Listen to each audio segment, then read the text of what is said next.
Welcome to Dead and Roasted. What can I get you? Look, I know the bathroom at Dead and Roasted has been haunted for the last decade.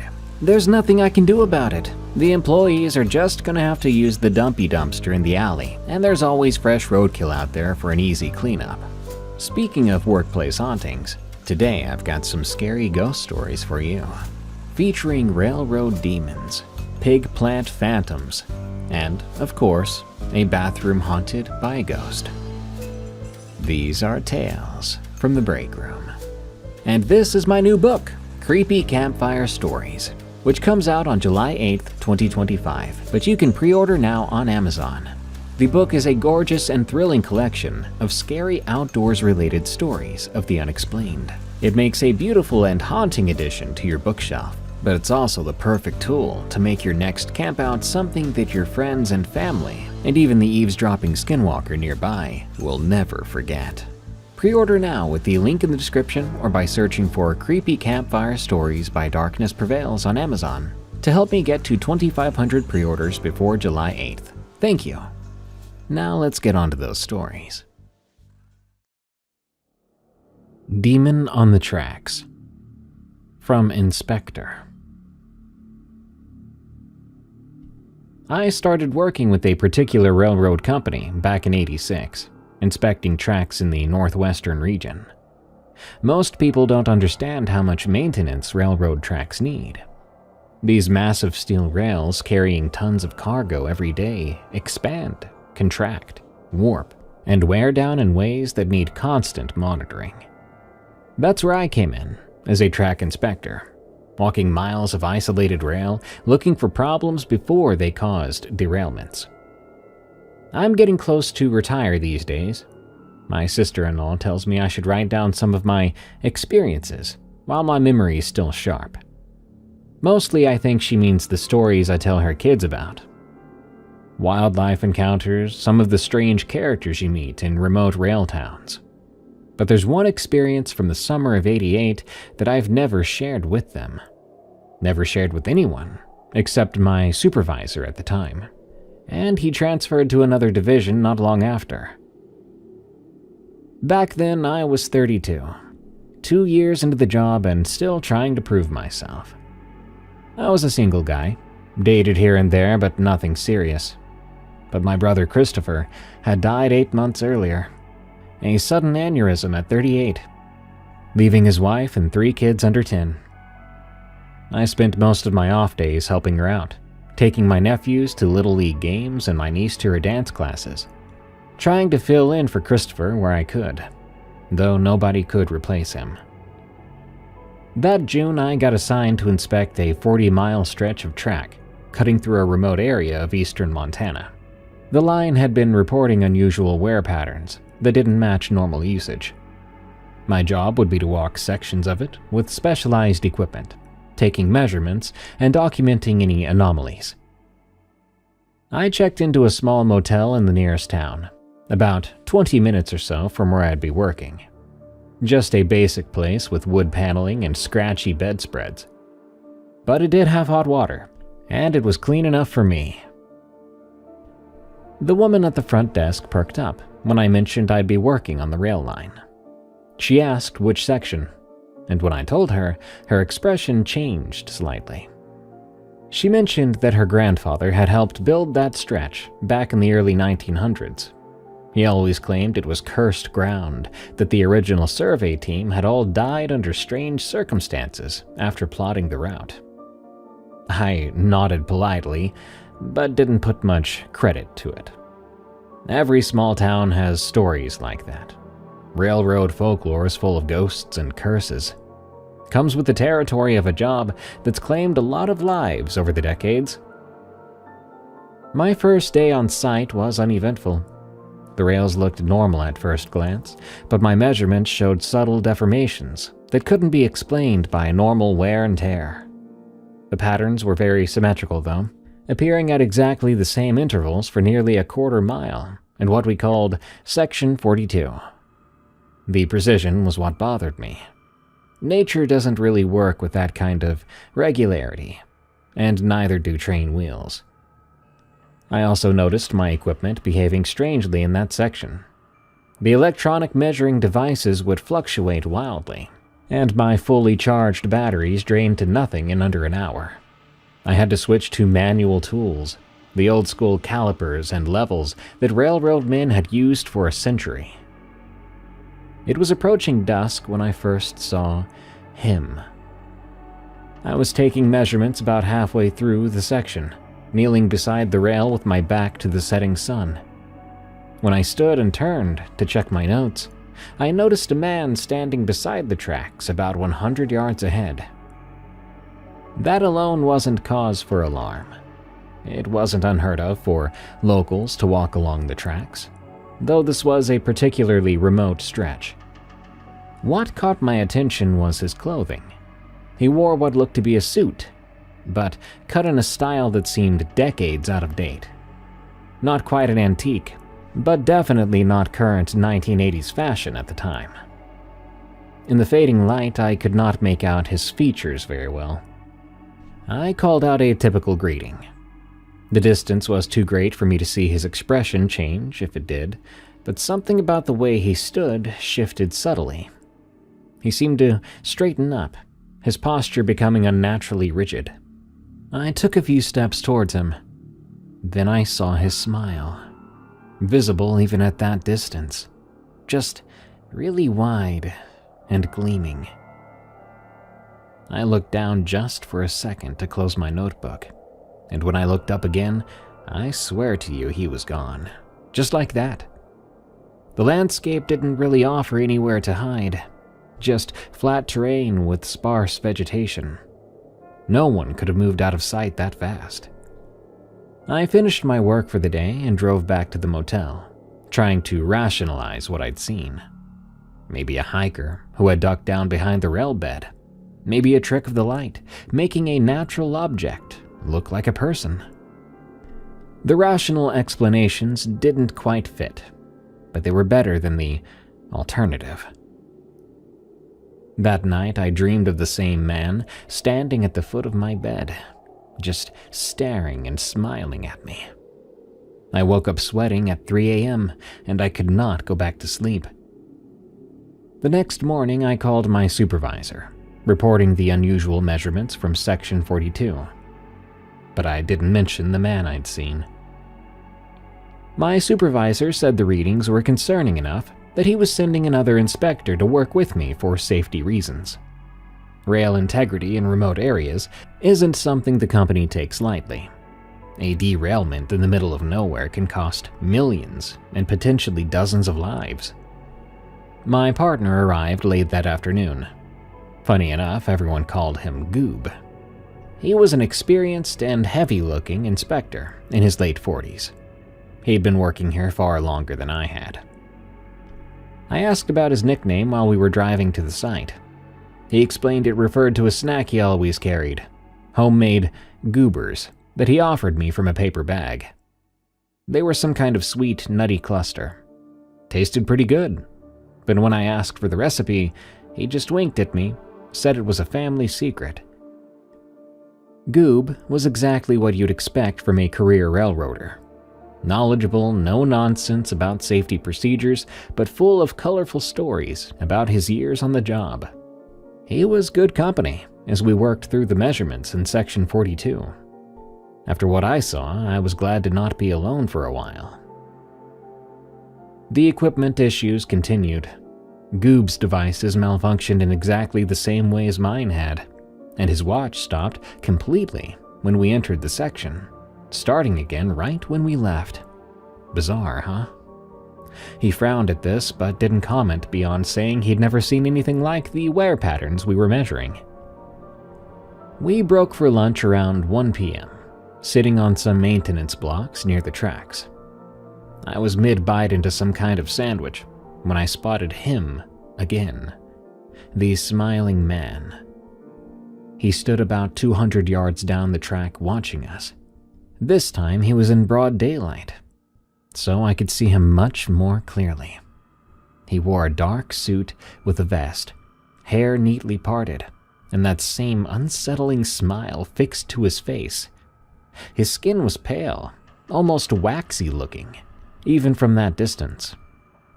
I nudged Goob and pointed, asking if he was seeing this man watching us. Goob squinted in that direction and shook his head, saying he didn't see anybody. So I described the man's appearance. Then Goob's expression got weird. He asked if I was sure about the clothing. When I confirmed it, he packed up his lunch quickly, suggesting we move to another section and come back to this one later. As we walked away, I glanced back. The man was gone again. That evening at the motel, Goob and I reviewed our findings over beers in my room. When the technical discussion was done, I pressed him about his reaction to my sighting earlier. He was reluctant to talk about it, but finally shared that his grandfather had worked this same rail line back in the 1930s. His grandfather had quit railroading suddenly after an inspection trip on this very section, refusing to ever discuss what happened except to say he'd seen things that couldn't be explained. The family had assumed he'd witnessed a bad accident or found a body along the tracks. But my description of the man in outdated clothes with an unusual smile had triggered something in Goob's memory. A conversation overheard as a child when his grandfather had had too much to drink at a family gathering. I showered after Goob left for his own room. The bathroom was tiny, with just a shower stall and a plastic curtain. I was rinsing shampoo from my hair, eyes closed, when I felt something change in the air. Maybe a drop in temperature, I don't know. But I opened my eyes, and I saw a distinct silhouette through the shower curtain. Tall, motionless, standing just on the other side. I yanked the curtain aside in panic, sending soap bottles clattering. But the bathroom was empty. The door was still locked from the inside, exactly as I'd left it. Sleep didn't come easily that night. The following morning, Goob looked rough. He admitted to feeling nauseated and having a splitting headache. He also mentioned feeling like someone was watching him all night, despite being alone in his room with the blinds drawn and door locked. After a couple of hours attempting to do some work, he decided to head back to base, promising to send another partner if available. Before leaving, he pulled me aside, away from the tracks. His usual tone was gone. He explained to me his grandfather had worked this section alone after his partner quit unexpectedly. Whatever happened afterward was bad enough that the family never spoke about it. Goob warned me to be careful and to consider requesting a transfer to another section. Then he added something odd. He asked if I had a brother. When I mentioned Christopher, who had passed recently, Goob nodded like this confirmed something to him. But then he just got in his truck and left. I continued my work, alone now, methodically documenting the anomalies in Section 42. My unease grew as the day progressed. The feeling of being watched got worse until it felt almost physical in a way, like pressure on the back of my neck. One late afternoon, I was kneeling to check a particularly unusual wear pattern when I heard footsteps on the gravel beside the track. Looking up, I found myself face to face with this smiling man, now standing less than 10 feet away. Up close, he looked even more wrong. His suit was immaculate but clearly from a different era, with a pocket watch chain visible across his vest. His skin had a bloodless quality that no living persons should have. But it was his face that froze me in place, features that initially seemed normal, but became increasingly unsettling the longer I looked. His smile revealed too many teeth, perfectly straight and white. And his eyes, I could swear they were normal when I first looked up. But as he stared at me, they seemed to darken until they were solid black, like dark ink being dropped into water. He then spoke, saying a name, but not my name. Christopher.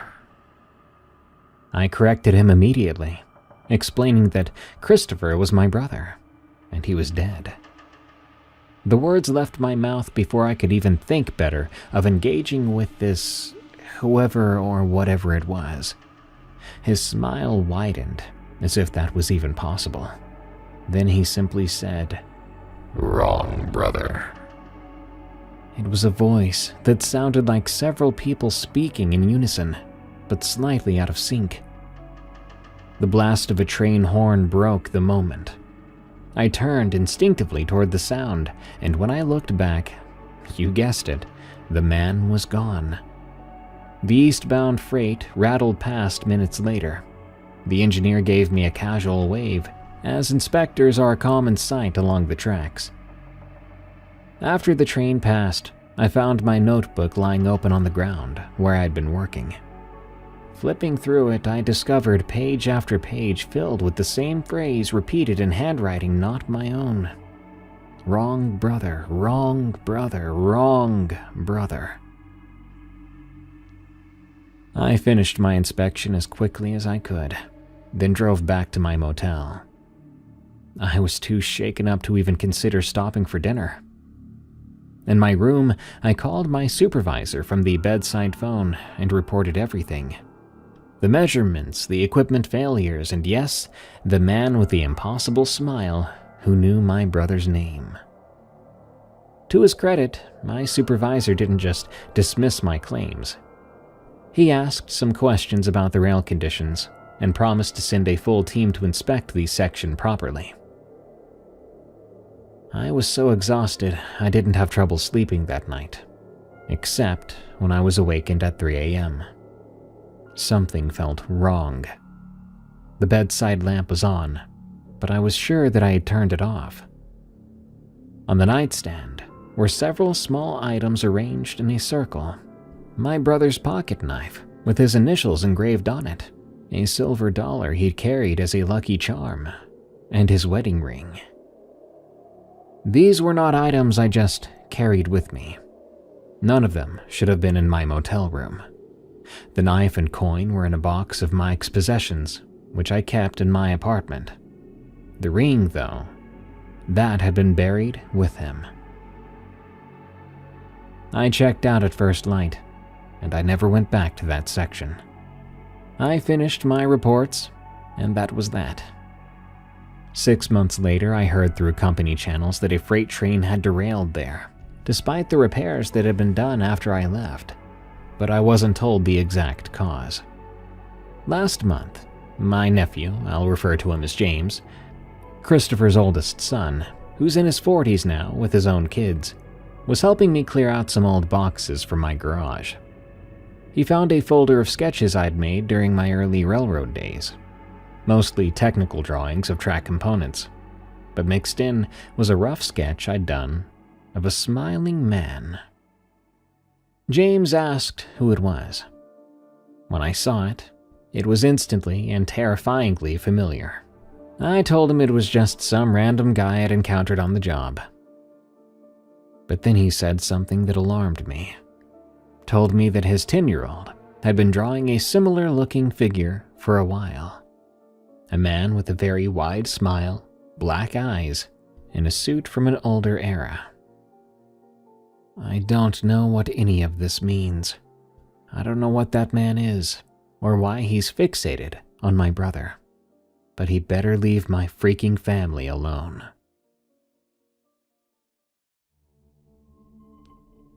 Phantom of the Pork, from Fierce Pierce. You might think of this story as just another small-town ghost story, but I'm here to tell you it's something more than that. Keep in mind, the exact names of places and the plant and people have been changed. It was in the early 1990s, my family packed up our lives and headed to the Oklahoma Panhandle. I was laid off from my job in Kansas City, and the economy there wasn't giving me many options with 2 young daughters to feed. My wife, Cheryl's cousin, mentioned they were hiring at a pork processing plant out in Guymon. and we were desperate enough that it sounded like opportunity knocking. We found a decent 2-story rental on the outskirts of town. 3 bedrooms, faded wallpaper from the 70s, and squeaky floorboards that announced every midnight trip to the bathroom. The girls, Melissa, who was 8, and Ginny, who was 6, shared the upstairs bedroom with the window overlooking the backyard. They were young enough back then that moving was still an adventure rather than trauma. Thank goodness.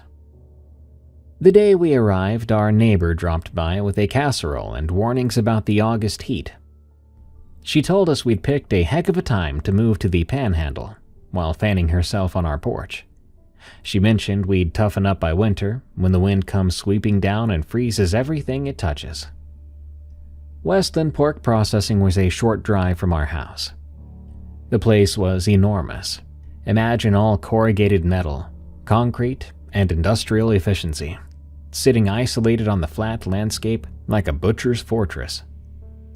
On my first day, the plant manager, I'll call him D, gave me the tour, shouting over the mechanical din. He bellowed proudly about how they process about 16,000 hogs a day, sounding more like he was telling me about his children's accomplishments. He explained I'd be working the cutting floor. Pay would be about $11 an hour, with overtime available most weeks, and health insurance would kick in after 90 days. The work was brutal. I'm no slouch, I had done physical labor before, but nothing like the repetitive strain of processing work. My shoulders and back screamed after each shift. The smell, though, that was something else entirely. It sank into everything. Clothes, skin, hair, the insides of your nostrils. It was a mixture of blood, offal, disinfectant, and something else that I couldn't quite place. Maybe just the meat itself, about to turn. Every night I'd come home reeking of it. My daughters thought it was gross and hilarious. Ginny would shriek that Daddy smelled like hot dogs gone bad, holding her nose dramatically, while Melissa doubled over with laughter. Cheryl was less amused. She'd tell me daily to strip in the garage, put clothes straight into the washer, and shower before touching a thing. All in all, though, I was happy. We were gonna make it. The pay was good and steady, we were catching up on bills, and the girls were adjusting well to their new school. You can't work in a place like Westland without hearing stories, though. In the break room during smoke breaks, in the locker room, everywhere the men gathered, there would be stories. Much of it was just the usual workplace stuff. Gossip about affairs between floor managers and line workers. Which person was a kleptomaniac? Which of our supervisors was a pushover? It didn't take long for me to hear one story that would keep resurfacing in different versions. I first heard it from M, who had been at Westland for 15 years and worked one station down from me. We were eating lunch when he nudged me and nodded toward an older section of the plant, visible through the break room window. He mentioned, between bites, that the area used to be the main kill floor back in the 70s, and that's where old Harold Weiss bought it. I asked what he meant by bought it, still new enough to be confused by their jargon. M looked at me like I was dense. He said that bought it meant he died. He lowered his voice to tell me it happened around 1976 or 1977. He said Harold Weiss was about 60 and had worked there most his life. According to the story, Harold had tripped and fallen into one of the grinders, with nothing left to bury but his left boot. I grimaced. That's the kind of thing that grosses me out. I said it sounded awful. M told me it gets worse, clearly enjoying having a fresh audience. He explained that some folks believed Harold didn't trip, but was pushed by a certain other man who was allegedly having an affair with Harold's wife. It was funny. I remember my first thought being, 60-year-olds getting in love affairs? Hope I have that much energy when I'm that age. He told me that this guy worked the same shift with Harold and had the perfect opportunity. though nothing was officially proven. Over the next few weeks, I heard various renditions of Harold's demise. In some versions, it wasn't a grinder that got him, but an industrial saw, if that's any better. In other versions, Harold had caught his sleeve in a conveyor belt that dragged him into the machinery. The details would shift, but certain elements seemed to be consistent. Harold was an older man, his death was always gruesome, and many believed it wasn't accidental. C, another coworker, asked me one day if I'd ever heard noises coming from the oldest part of the plant at night. I told him I couldn't say I had, though I'd only worked one night shift so far. C nodded seriously at me, warning me that I would eventually hear something. He explained that the maintenance crew wouldn't go in there alone after dark, because they claimed to hear footsteps and machinery turning on all by itself. He added that one guy swore he saw Harold himself standing by his old workstation just staring. I laughed. Every workplace has its ghost stories. But I'd be lying if I said I didn't glance more often at that old section of the plant after hearing these tales. It happened about 4 months after I started. I was working a double shift because we were short-handed, tired enough that the edges of my vision were starting to get fuzzy. I was heading to the bathroom, taking a shortcut through a rarely used corridor that connected to the older section of the plant. The floor was wet due to some condensation, always a hazard when you're in food processing, and I was being very careful with my footing. I was about halfway down the corridor when I felt it. A distinct pressure against my ankle, like someone had stuck out their foot trying to trip me. I stumbled forward, arms pinwheeling as I tried to catch my balance. To my right was an inactive grinder. It may be inactive, but I'd still be hurt or even killed falling into there like that. For a split second, I was certain I was going in, could already feel the metal against me. My heart lurched into my throat as I managed to catch myself against the wall, fingernails scraping against the concrete as I regained my balance. Panting, I spun around, expecting to see someone, maybe a coworker, laughing. But the corridor was empty, completely empty. I stood there, trying to catch my breath, staring at the empty space where I'd felt that contact. The light directly above that spot chose that moment to flicker out, plunging me into darkness. I called out then, asking if someone was there. It was hard not to sound scared and a bit panicked. I didn't get a response. All I heard was the distant machinery from the active side of the plant. I told myself I was tired, that I'd slipped on the wet floor and imagined the contact. But as I hurried back to the main floor, giving the grinder a wide berth, a cold certainty settled over me. Something had tried to trip me, something I couldn't see. I didn't tell Cheryl about what happened at the plant. She was stressed enough with her job hunt and getting the girls settled in, and honestly, I thought I'd imagined it. Exhaustion plays tricks on the mind, you know. But about a week later, something happened at home. I was alone in the kitchen on a day off, washing dishes while Cheryl took the girls to their new doctor for checkups. The radio was playing low, a country station that was one of the few we could pick up clearly. I was elbow deep in soapy water when I felt something. A firm push right between my shoulder blades. It wasn't violent, but it was substantial enough that I lurched forward, stomach hitting the edge of the sink. Water splashed up, soaking the front of my shirt. I spun around, heart pounding. The kitchen was empty. I called to see if anyone was there, feeling foolish that I even did. But the house was silent, except for the radio and a steady drip from a leaky faucet. After that, I checked every room, convinced we had an intruder. But all the doors were locked, and the windows were just fine. There was no sign of intrusion. When I got back to the kitchen, I didn't feel very comfortable.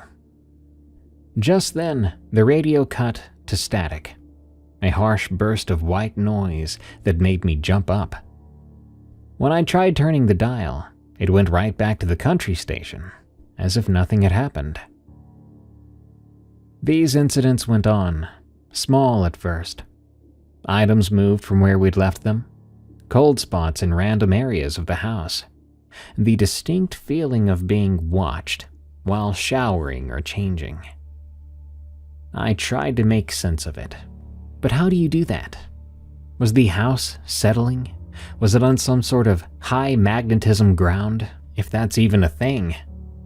But I just couldn't fully explain it. The pushes continued too. Always from behind, always when I didn't expect it. Once when I was in the garage getting tools. One time when walking up the stairs. There was an incident when I stood at the stove cooking dinner and I felt that push again. It was never harmful, not yet, but it was persistent, like someone trying to get my attention. After a month of these occurrences, I finally mentioned something to C during lunch break. I didn't tell him everything, just some vague comments about feeling strange at the plant, about how I felt like someone had tripped me that first time. C shook his head, laughed a little bit, acting like he'd told me, and to his credit, he was right. He leaned across the table and lowered his voice. Surprisingly, he asked if anything had happened at home yet. My mouth went ajar. I asked him how he even knew that. C sat back and crossed his arms. He told me it was Harold, that it had to be. You mean the guy who died in the accident? I asked. He confirmed with just an mm-hmm, and explained that it doesn't happen to everybody, but those Harold takes an interest in. He trailed off and just sort of stared at me for a moment. Then he said that I kind of looked like Harold. Something about my eyes and jawline. I was starting to get creeped out. I told him that was ridiculous. He said, maybe, but there's a photo of him in the hallway by HR if you want to check. Part of that memorial wall for workers who died. Check it out if you don't believe me. So I did that very afternoon.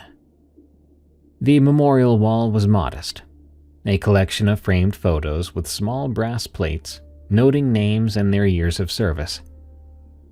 Most were formal portraits or candid shots from company picnics. Harold Weiss's photo was toward the end, a color photograph from what looked like the mid-70s. He had thinning gray hair, deep-set eyes, and a prominent jaw. The brass plate read simply, Harold Weiss, 1916 through 1976, 30 years of service. C was right.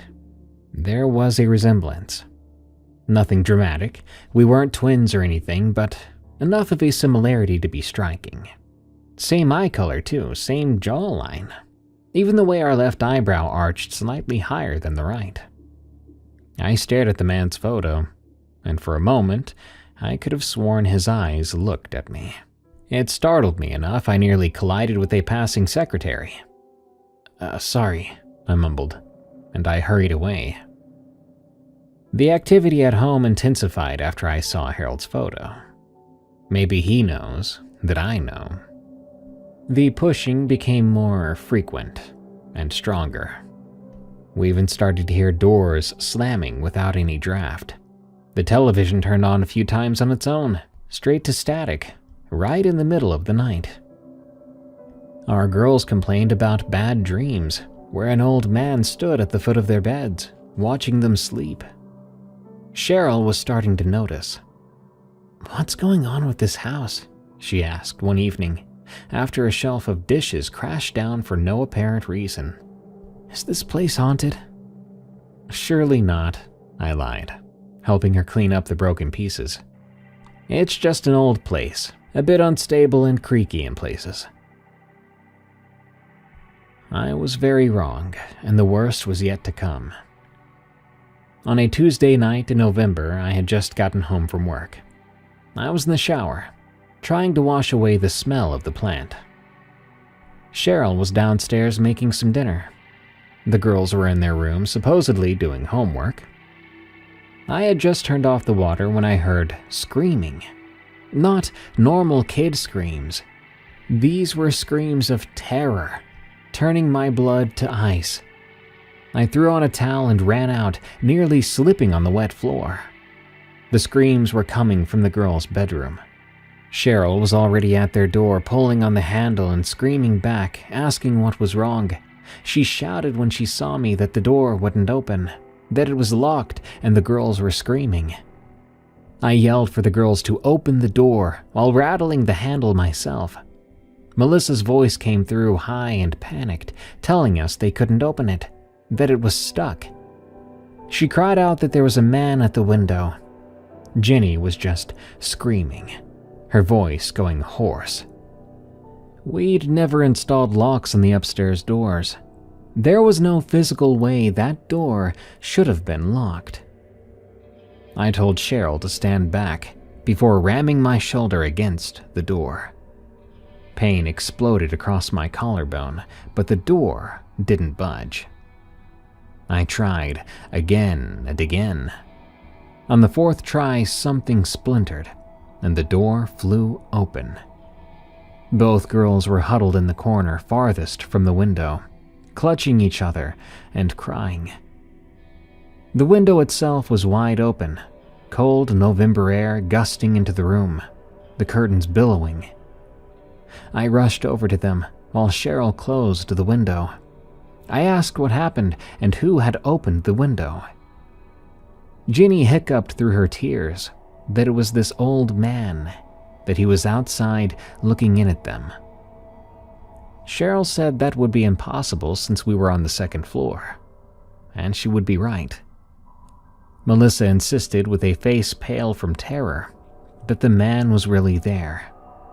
She explained that he told them to come outside, saying that they should just climb out and he would catch them. I went over to the window myself. I leaned out and took a look. There was no ledge, no tree branch close enough for anyone to stand on. Just a straight drop to the frost-covered yard below. "See? No one there," I said, trying to keep my voice steady for their sake, even as dread pulled in my stomach. "You girls were having a nightmare or something. That's all." Ginny denied it, saying they weren't sleeping. She explained they were doing their spelling when the door slammed shut and they couldn't open it. Then the window opened by itself and the man was right there. Her voice dropped to a whisper as she added that he looked like me, but older, angry. I looked over at Cheryl. Her face said it all. What in the world was going on? That night we all slept in the living room. The girls were smushed between us on the pull-out couch. No one said much, but I could feel Cheryl's questions building up in her head, waiting until the girls were asleep to spill over. "This isn't just an old settling house," she said, whispering so as to not wake the girls. "Something isn't right." I should have told her everything then, about the incidents at the plant, the pushes at home, Harold's photo and our resemblance, but I was terrified she'd think I was losing my mind, so I just agreed that something seemed off about the house and suggested we look for a new place. After Cheryl fell asleep, I stayed awake, staring at the ceiling. I felt guilty for not telling her everything, and it never stopped feeling like there was another person in that room with us, something that was terrorizing my family now. Over the next week, we stayed in hotels, frantically searching for a new place. I called in sick to work, using up precious sick days I'd been saving. The activity seemed to lessen when we weren't in the house. which reinforced Cheryl's belief that the problem was with the building itself. I finally returned to work the following Monday, exhausted and on edge. When I saw C again, he talked to me, asked if things were getting better or worse. Too tired to lie, I told him the truth, that the ghost had tried to get my kids to jump out of a second-story window. You should have seen C's face then, completely shocked. I told him I needed to quit this place and move away again, far away. C agreed, somewhat sadly. He told me that Harold's spirit seemed angry and always had been, but he'd never seen him do this before, and I didn't like the sound of that. Luckily for me, that day would be my last day at Westland. I told the floor manager I had a family emergency and wouldn't be back. And I wasn't lying. As I walked to my car, I passed the old section of the plant. I felt like I had to do it, so I spoke out loud to the seemingly empty room. "Harold, I'm sorry for what happened to you, but please leave my family alone." I then hurried to my car and didn't look back. We moved to a place 3 hours away from there, ended up getting a job at a post office. Pay was much worse, but it had regular hours, and there was no hauntings and no ghosts trying to hurt my children.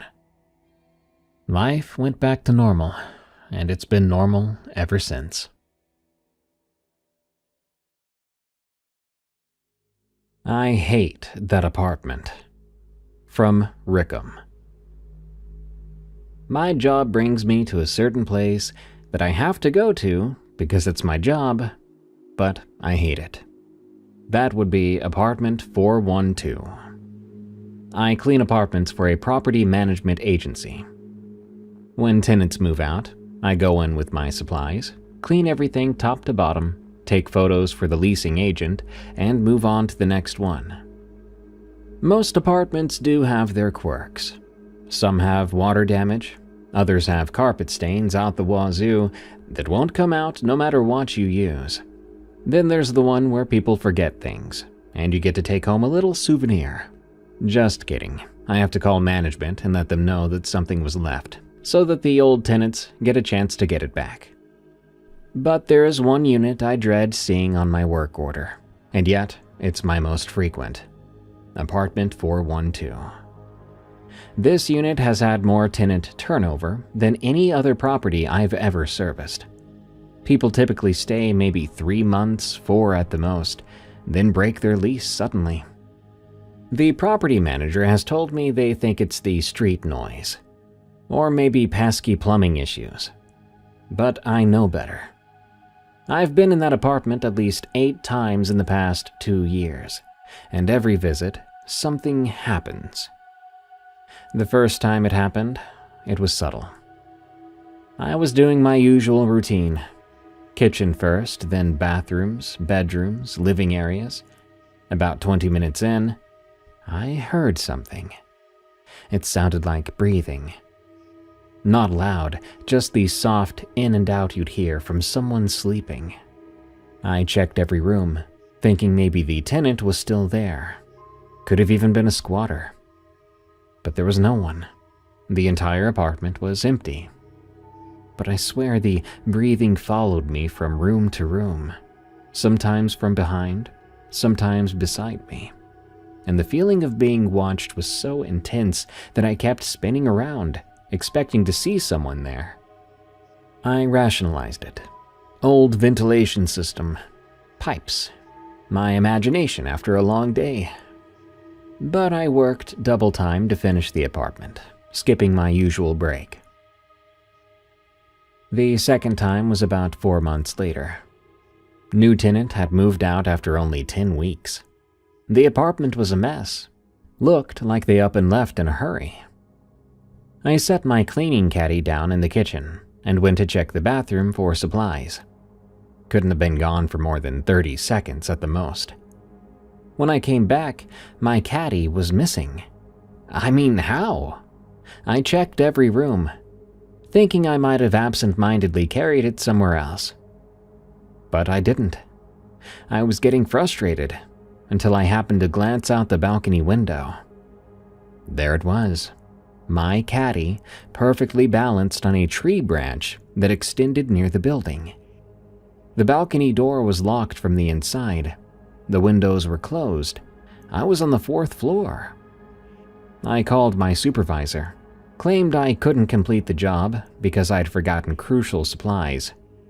I took the hit on my paycheck rather than go back in that day. There were other incidents, faucets turning on by themselves, doors slamming despite no draft.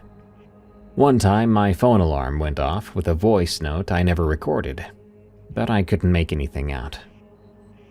But then the worst was what happened one month. That tenant left after just 6 weeks. A record. The apartment wasn't even dirty. Some dust, bathroom needed some attention, but nothing major. I was almost finished. I had just packed up my supplies, and I was heading right over to the door. I even had my hand on the doorknob when I felt something cold wrap around my ankles. Before I could even react, I was yanked backward with incredible force. My chin hit the hardwood floor and I bit my tongue. My cleaning caddy went flying. Whatever had me dragged me across the floor from the entryway through the living room. I clawed at the floor, almost breaking off my nails, trying to grab anything to stop myself. The thing pulled me into the master bedroom, then the bathroom, then back toward the second bedroom. I was screaming like a madman the entire time, begging whatever it was to stop and let me go. Its grip was like iron, freezing cold pressure around both ankles that felt like hands, but larger. When it finally released me in the second bedroom, I heard a new sound. A low, rumbling laugh that seemed to come from the walls themselves. Not amused, not friendly, but satisfied, like it had accomplished what it wanted. I scrambled to my feet and ran, leaving my supplies behind. I called my supervisor from the parking lot, voice shaking, and told them I wasn't going back to 412. I even threatened to quit, but they calmed me down and told me that I didn't have to go back to that apartment. Thank God. I ran into the guy who would be doing 412 for me from now on. I thought about warning him. Instead, I just wished him good luck and walked away. Some things you have to experience first to believe, and I've had my fill of that place. I still have terrible dreams about being dragged across the floor, and I still wake up from time to time, almost still feeling that cold pressure on my ankles. I've heard ghost stories throughout my whole life. They're interesting, yeah, but I never knew a ghost could nearly kill you. But maybe I'm just exaggerating.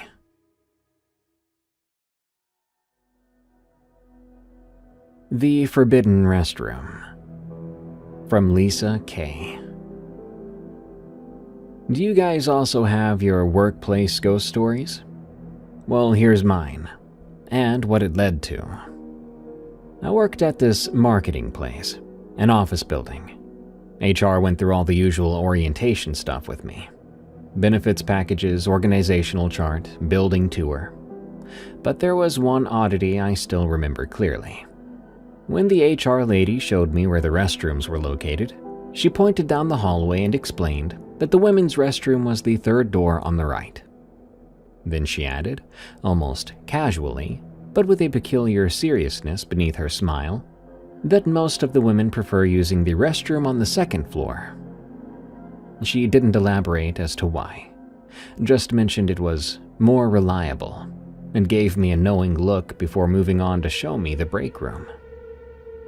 It took about a week before I asked my cubicle neighbor about this strange recommendation. We were walking to get coffee when I brought it up, asking why everyone avoided our floor's restroom, when it was clearly the most convenient one. She told me that there's been talk about the third floor ladies' room being haunted for as long as she'd worked there. Almost 7 years now. The company had brought in maintenance multiple times to check for plumbing issues or electrical problems, which could explain the occurrences, but they never found anything wrong with the facilities. Eventually, management stopped investigating, and most employees just accepted the unspoken rule of using the second-floor restroom instead. Naturally, I needed to know more. My interest was piqued. She hesitated, then shared her own experience from when she first started.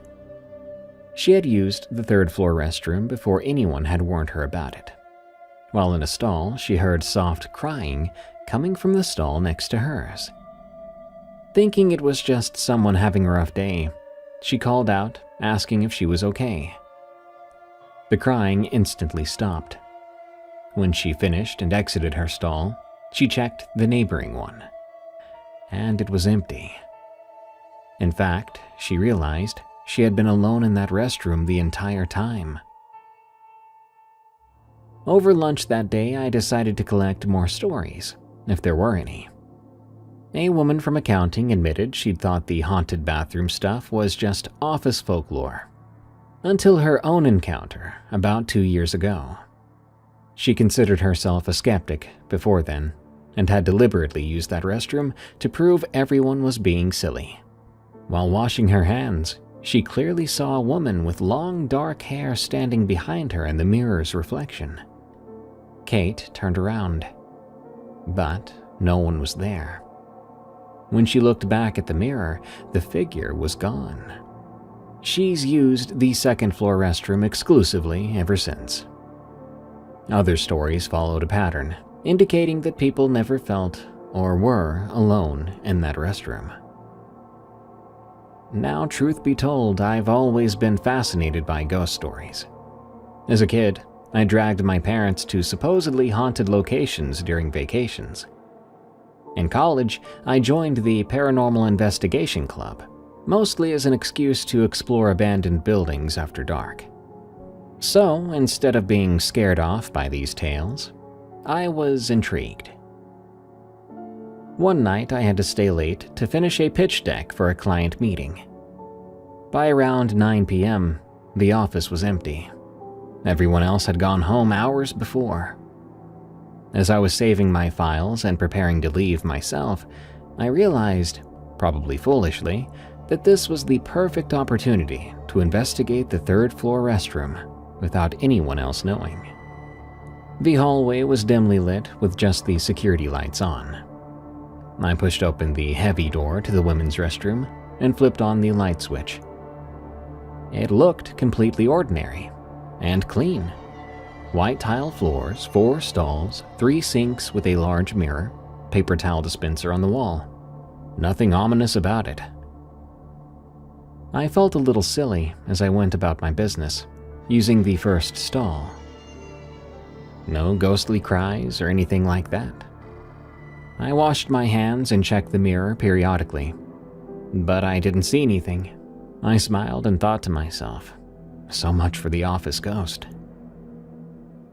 I dried off my hands and began to head for the exit.